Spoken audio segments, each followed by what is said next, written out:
we unveiled a little plaque downstairs just for a mark. Myself and Gary O'Sullivan. He and I unveiled a little plaque, and Harry Connolly was speaking, and he pointed out the primary role that Rita played in getting the American trade union movement, and particularly LIUNA, involved in sponsoring this. And Terry has shown great leadership on the general Irish cause, but particularly in terms of this project. The first meeting, I think, was Sam and Big Harry met Rita, and they swept her off her feet. And at the end of the meeting, Harry is 6'4", he weighs 24 stone, and Rita leaned up to him and said, "Don't f*** this up."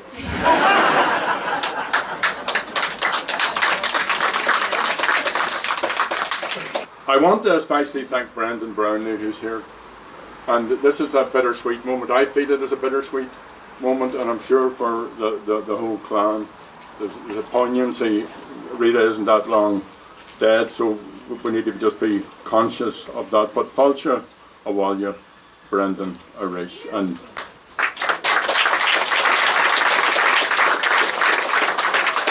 to Terry, and to Frances, and to Rory, Will Alan and Sean Neil,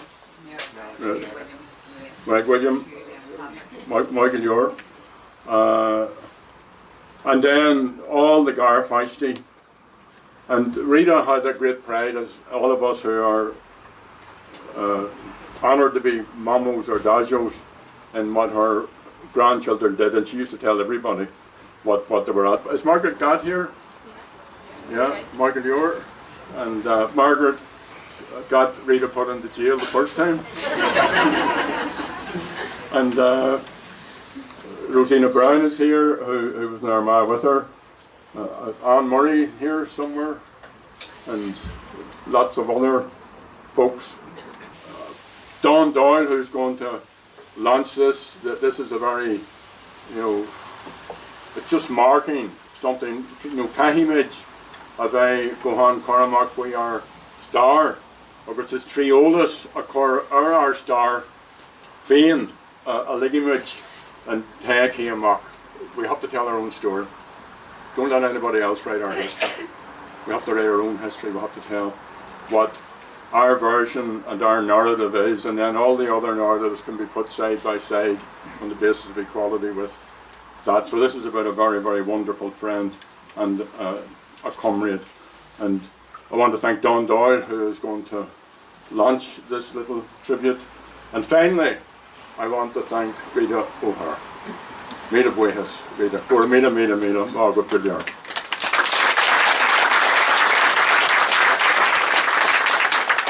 I'm slightly shorter than Jerry, bear with me. Tá lútear orm a bheith an seánniu de seola an Bhean Dhearg lear galanta héal Rita O'Hare. Dog Rita lurg mór in héal illig agus tá sé deachar a creideant go bhfuil sí imethe, ach mar sin éin is minic a bhaineann sí in orsmuointe. I'm delighted to be here today for the launch of Bhean Dhearg, a really great book and a valuable memento of the life of Rita O'Hare, a Fíor Gael and an Irish patriot. As Rita herself constantly advised, it's vitally important for Republicans to write and speak our history and the deeds of our comrades. Rita was such a big presence in all of our lives. It's hard to believe that she's gone, but she's very often in our thoughts.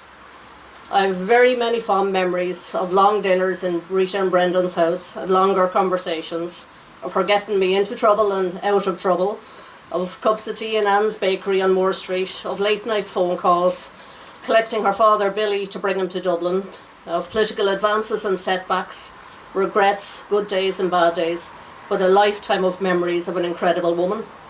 I first met Rita in the late 1980s at a Sinn Féin Ordesh in the Mansion House. I had the misfortune to be standing in a queue between Eddie Fullerton and Rita, full of youthful confidence, speaking against the motion that they were both strongly supporting. It turned out my youthful confidence was badly misplaced, and we were hammered on the motion. But later in the weekend, Rita came and found me to talk to me, to encourage me, and even though I was obviously hopelessly wrong on what I had said and totally missed the big picture, she wanted to talk to me about it, and over the next number of years began a lifelong friendship with Rita and Brendan. At the time, I was doing a master's in UCD, which, because of Rita, I have still not finished, where I was comparing Irish newspaper coverage of the 1921 treaty negotiations and the Hume Adams talks, and little changed in the Sindo over the years, in case you're interested. I asked Rita if I could interview her, as I'd got to know her a little bit at that stage. She agreed, but in return asked would I come in and help in the press office for 3 weeks. And in a lifetime has passed over that period.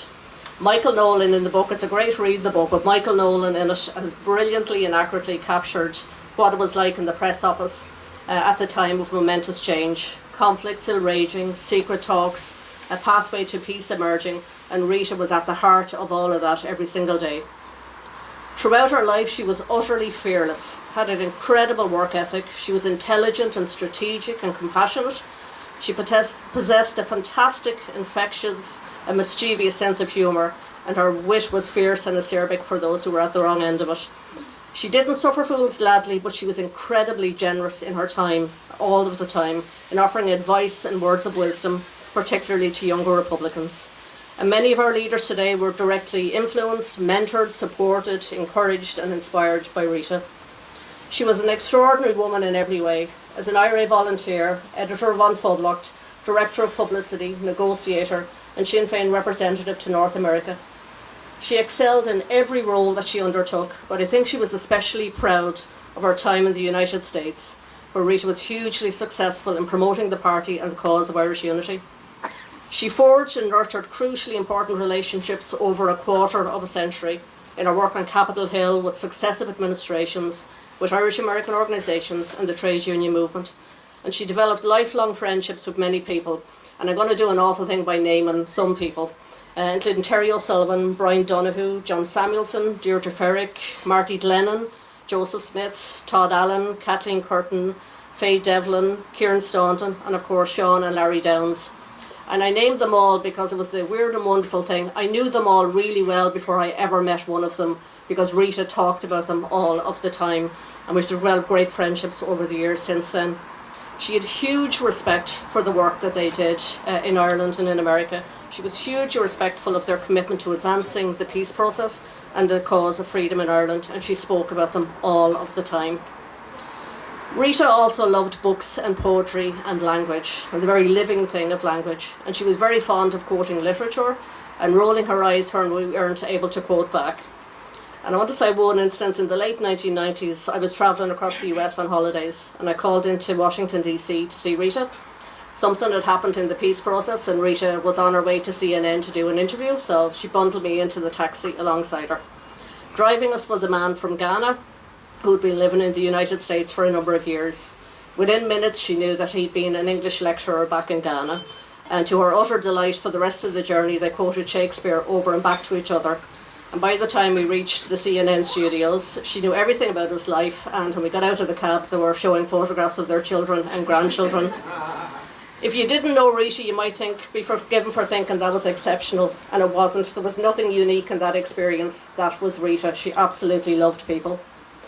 Later in life, she developed a real strong draw for the Irish language, hugely influenced by her grandchildren and their involvement in Bhean Dhearg. What I didn't expect was this love of An Gaeilge would also include a newfound interest in the West Belfast band Kneecap, a bit of a departure from her love of classical music. And she took the greatest of honours in quoting to me many times over the last year or two a line from one of their songs, "No fucking Aishtla RTE." For those who don't understand, ask somebody about it. I think she liked the direct language and it appealed to her, and she was fond of the odd curse herself. It was also through Rita that I learned so much about great Republican women, unmanageable revolutionaries like Maura Comerford and Sheila Humphreys, and many more.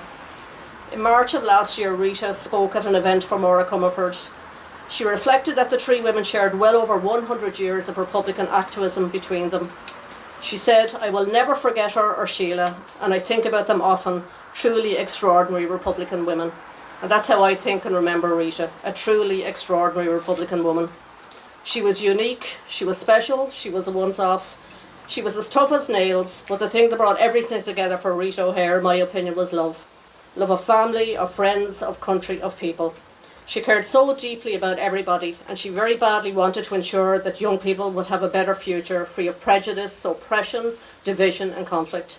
She was larger than life, an icon of the Republican movement, and she was a partner to Brendan, a mother to Terry, Francis, Rory and Kieran, and granny to her adored grandchildren and great-grandchildren. She was the best friend you could ever have because she told you the truth, always the truth, whether you wanted it or not. She was the most human of revolutionary. She embraced who she was. She was never anybody but herself, and that's a very powerful thing. Because in being herself, Rita O'Hare helped change Ireland. She helped change the direction of the future of our nation. We loved Rita, and she loved all of us. And that's why she never gave in, never gave up, never stopped believing, no matter what she was going through. And today, republicanism is stronger than ever before, and we're closer to the promise of Irish unity than ever before, because Rita O'Hare made it possible. And what greater legacy can anybody leave? And Bhean Dhearg is a great tribute to Rita, and I encourage everyone to read it. But I have to say, I am also really looking forward to reading her memoir when it's published, Her Uncensored Words. Thank you very much.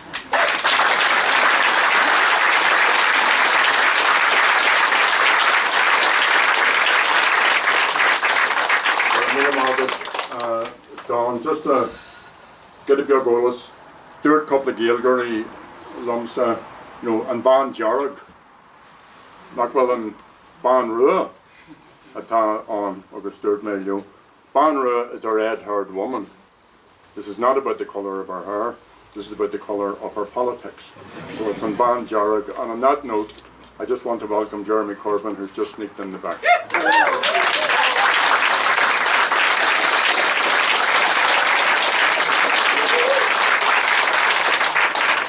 So we're now going to have a poem read by Aoife, so if you want to put your hands together.